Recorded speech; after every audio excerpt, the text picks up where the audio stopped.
porque a decisão dele está tomada, tá, gente? Isso é informação. A decisão dele está tomada, ele não vai renovar com o Flamengo. Mesmo que o Flamengo ofereça 3, 4 anos agora, não vai. Não vai. Ele tem um acordo encaminhado com o Cruzeiro e ele quer cumprir a palavra dele. Alexandre Matos, dirigente do Cruzeiro, conversei com ele e ele me deu essa entrevista aí. Óbvio que tem conversas em off também. O que eu posso divulgar é o que eu vou trazer para vocês aqui agora. Preste atenção nas palavras do dirigente do Cruzeiro falando sobre Gabigol no Cruzeiro em 2000. Vene, o Cruzeiro está estupidamente focado no resto do ano e é óbvio que a gente sempre dá uma sondada em relação ao mercado, em relação a tudo, só que nós não temos absolutamente nada assinado com ninguém. A gente sabe que o Gabigol é um jogador, né, muito valorizado, um dos principais atacantes aí do futebol brasileiro há muito tempo, um grande jogador, mas a gente não tem nada assinado, acertado com absolutamente ninguém, tá? O que a gente tem, na verdade, é um orgulho muito grande de ter novamente o Cruzeiro, que nos últimos anos aí chegasse uma situação dessa, ninguém acreditaria que pudesse ser possível, né? E a gente vê que todos acreditam, e muito em função da credibilidade que o nosso presidente, o Pedro Lourenço, trouxe, né? Então a gente vê sendo falado Gabigol, Dudu, Arias, enfim. Acho que o Cruzeiro está novamente voltando ao seu patamar, né, que todo mundo está acostumado de ser esse gigante aí do futebol brasileiro, mundial, e está atuando dentro e fora de campo em coisas importantes, como um protagonismo que nós estamos aí brigando o brasileiro pela Libertadores, na final do Sul-Americana, e fora de campo, grandes jogadores sendo ventilados no Cruzeiro. Alguns podem ser que aconteça de vir, outros não, enfim, mas o importante é o Cruzeiro estar novamente com essa credibilidade no mercado. Pois é, ele não confirma que está certo, que não assinou, porque de fato ainda não está assinado, mas há um acordo verbal entre as partes e o Cruzeiro, obviamente, isso não é algo que o Alexandre Matos me disse, isso é uma apuração minha. O Cruzeiro tem uma final super importante pela Copa Sul-Americana no dia 23 desse mês. Quando você faz esse tipo de contratação, de uma maneira indireta, você mostra para os jogadores dessa posição, no caso os atacantes, que é a posição do Gabigol, que eles não estão dando conta do recado que um outro jogador vai chegar. Então o Cruzeiro, entre aspas, se protege nessa situação. Acho que só um acaso tira o Gabigol do Cruzeiro. No Flamengo ele não fica mais, o próprio jogador já falou, embora muita gente ainda alimente esse sonho, mas esquece, gente. E na boa, vai ser melhor para o Gabigol, vai ser melhor para o Flamengo, vai ser melhor para todo mundo. Que bom que o Gabigol sai por cima, fazendo gols importantes, dando mais um título, ajudando em mais um título para o Flamengo, um título importante. Mas no Flamengo ele não fica. Em 2025 ele está com um pé e meio lá no Cruzeiro. O próprio Alexandre Matos não nega, mas também não confirma que há algo assinado, porque de fato não tem nada assinado. E o Cruzeiro também aprendeu com aquilo que aconteceu com o Dudu, quando divulgou que nas redes sociais que o Dudu era reforço, sendo que não tinha nada assinado ainda. Então, o Cruzeiro, entre aspas, apenas se protege, mas Gabigol e Cruzeiro está acertado há muito tempo. Inclusive, o jogador vai ter o maior salário do futebol brasileiro. Em 4 anos, 144 milhões de reais, 36 milhões de reais por ano, 3 milhões de reais por mês, 100 mil por dia. Isso. R$ 4.166 por hora e R$ 69 por minuto. Fizeram as contas aqui e eu estou trazendo para vocês. Então, o salário do Gabigol, de fato, vai ser um alto salário. Se vale a pena ou não, vou deixar para vocês. Eu acho que não vale a pena, pelo momento que ele vive já há 2 anos. Ele está em baixa no futebol brasileiro. No Flamengo, ele recebia um pouco menos da metade desses 3 milhões que ele vai ganhar no Cruzeiro. Agora dá para falar, 1.450.000 era o total de custo que o Flamengo tinha por mês com Gabigol. Então, obviamente que esse valor que ele vai receber lá no Cruzeiro envolve também luvas, tá? Não é só salário, direito de imagem, carteira assinada.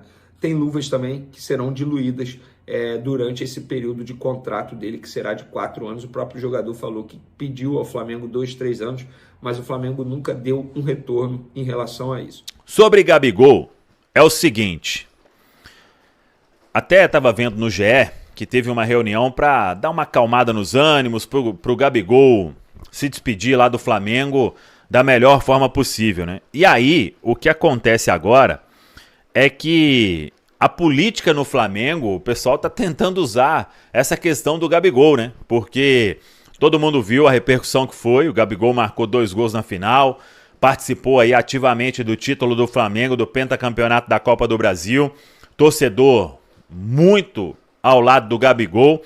E aí hoje, o Rodrigo Danchi, eu acho que é essa pronúncia, ele é candidato aí à presidência do Flamengo, da chapa da situação, né? E ele falou o seguinte no Charla Podcast sobre a renovação de Gabigol, abre aspas. Eu pensava que se não tivesse resolvido essa questão até o dia 9, 10, eu teria que resolver. Eu ouvi ontem o presidente dizer, o Landim, né, dizer ao Flow Podcast que a proposta está de pé pagando os valores que o Gabriel pediu e não o prazo que o Gabriel pediu. Eu vi a entrevista e achei razoável para boa a entrevista. Eu achei correto o que ele disse. O Gabriel não desempenhou nos 2 últimos anos. Agora, ele deu uma notícia que não ficaria no Flamengo. Eu prefiro para deixar para conversar com ele no dia 10. Eu sou fã dele, nosso ídolo. Eu tenho um presente hoje que é o Landim. Ele tomou as decisões, fecha aspas. Então, outros candidatos já falaram, né, para o Gabigol esperar, para conversar. Só que o que o Gabigol ele questionou a todos tinha um acordo apalavrado com o Flamengo para um contrato dentro do que ele queria. E o Flamengo tinha concordado, pegou na mão da família, acertaram tudo, só não levaram para o papel. E depois o Flamengo mudou tudo isso, né? E por isso o Gabigol decidiu deixar o Flamengo.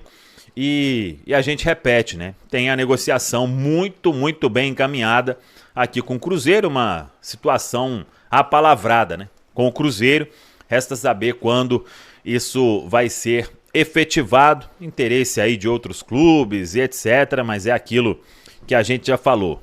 Então, vamos seguir acompanhando essa história aí.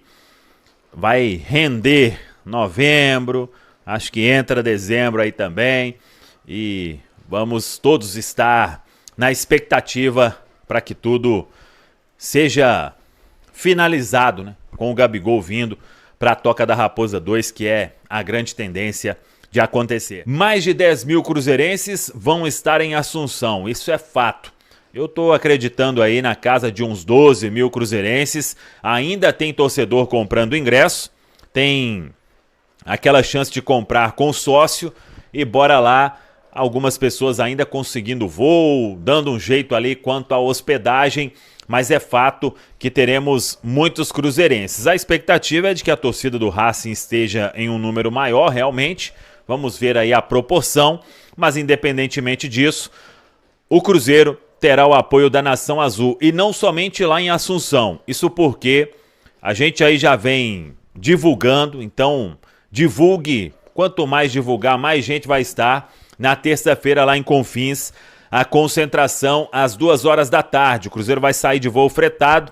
O time ainda vai treinar domingo, segunda e terça. Fechando aí a preparação em Belo Horizonte, porque depois tem o jogo quarta. E aí, quinta e sexta, 2 treinamentos em Assunção. No sábado, o Cruzeiro joga a decisão diante da equipe do Racing. Então, terça-feira é o contato da Nação Azul com a delegação, com o elenco, neste embarque aí para São Paulo, porque de lá o Cruzeiro viaja para Assunção de voo fretado. O Fernando Diniz, a informação que a gente tem é que ele vem trabalhando o time para a final da Copa Sul-Americana. E aí o Cruzeiro, ele terá um tempo considerável para o compromisso diante da equipe do Racing. Não acredito em aproveitamento dos titulares. De início, acho que chance muito pequena. Entrar no jogo, aí vamos ver qual será a ideia do Diniz. Isso eu falo o jogo com o Corinthians, na quarta-feira, às 11 horas da manhã. Mas o que o Diniz vem trabalhando no dia a dia na Toca é o time titular pensando na finalíssima diante da equipe do Racing. E aí, obviamente, tendo ali a dúvida no meio campo, o Wallace voltou a treinar, o Lucas Silva foi bem, E no ataque, o Lautaro Dias está voltando aos poucos. O Barreal sem conseguir treinar os últimos dias, então dificilmente vai brigar por uma vaga entre os titulares. O Lautaro também não conseguiu voltar em um nível que ele já demonstrou aqui no Cruzeiro. A princípio vai ficando aí com essa dúvida ali no meio campo e se faz alguma outra alteração que a gente considera menos provável. O Cruzeiro vem com uma base aí já com o técnico Fernando Diniz e obviamente vamos torcer para que não tenha nenhum problema de ordem médica, mas é assim que tem sido a preparação do Cruzeiro na Toca da Raposa 2. E aí o time que vai jogar na quarta-feira, talvez a gente só descubra realmente ali uma hora antes da bola rolar qual equipe reserva aí do Cruzeiro pode atuar diante do Corinthians dentro desse cenário que a gente vem imaginando de que não vai colocar o time titular lá na Neoquímica Arena.